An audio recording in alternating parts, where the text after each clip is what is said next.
बिस्मिल्लाहिर्रहमानिर्रहीम। अस्सलाम वालेकुम। A1 टीवी के साथ मैं हूं मुशर्रफ यासीन। सबसे पहले न्यूज़ हेडलाइंस। सानिहा सियालकोट के मरकजी मुलजिम फरहान का साथी तलहा भी गिरफ्तार हो गया। सियालकोट पुलिस का रात भर ऑपरेशन 110 अफराद गिरफ्तार कर लिए गए। वाक़या काम की रंजिश के बायस पेश आया या वजह कुछ और थी, तहकीकात जारी। पुलिस ने मुकदमा दर्ज कर लिया। वाक़े के वक्त 8 से 900 अफराद हजूम में मौजूद थे। मरकजी मुलजिम फरहान और साथी तलहा 3 घंटे बाद भी जाए वकुआ पर मौजूद रहे।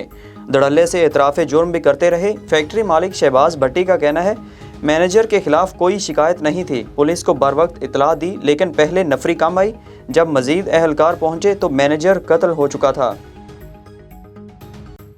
कराची में जैक्सन गुलशन सिकंदर में 3 डाकुओं की मोबाइल शॉप में लूटमार। मोटरसाइकिल सवार मुलजिमान ने दुकानदार को यरगमाल बनाकर मोबाइल और नकदी लूट ली। वारदात की CCTV फुटेज मंजरे आम पर आ गई। नैब के हाथों गिरफ्तार स्पीकर सिंध असम्बली आगा सिराज दुरानी को आज राहदारी रिमांड पर रावलपिंडी से सिंध मुंतकिल किया जाएगा। नैब ने स्पीकर सिंध असम्बली को तिब्बी मुआयने के बाद हवालात मुंतकिल किया था। सुप्रीम कोर्ट ने आगा सिराज दुरानी को सरेंडर करने का हुक्म दिया था। चेयरमैन पीपल्स पार्टी बिलावल भुट्टो की मजम्मत, कहा नैब PTI का आलाकार बनकर अपोजिशन के खिलाफ कार्रवाइयां कर रहा है। रवां साल का आखिरी मुकम्मल सूरज ग्रहण आज होगा, पाकिस्तान में नजर नहीं आएगा।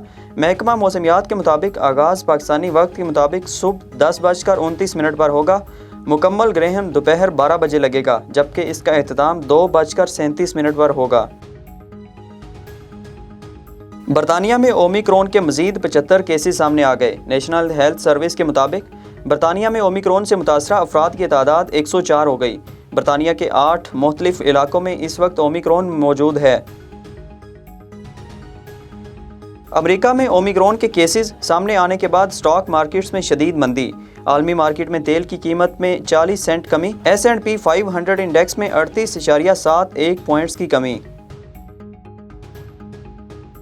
पाक बांग्लादेश दूसरा टेस्ट मैच। पाकिस्तान की मेज़बान टीम के खिलाफ टॉस जीतकर बैटिंग जारी। कप्तान बाबर आजम का कहना है, जीत के तसलसल को बरकरार रखेंगे। पाकिस्तानी टीम में कोई तब्दीली नहीं की गई। हेडलाइन से फिलवक्त इतना ही। मज़ीद खबरों से बाखबर रहने के लिए देखते रहिए A1 टीवी। A1 टीवी, सब पे नजर, अंदर की खबर।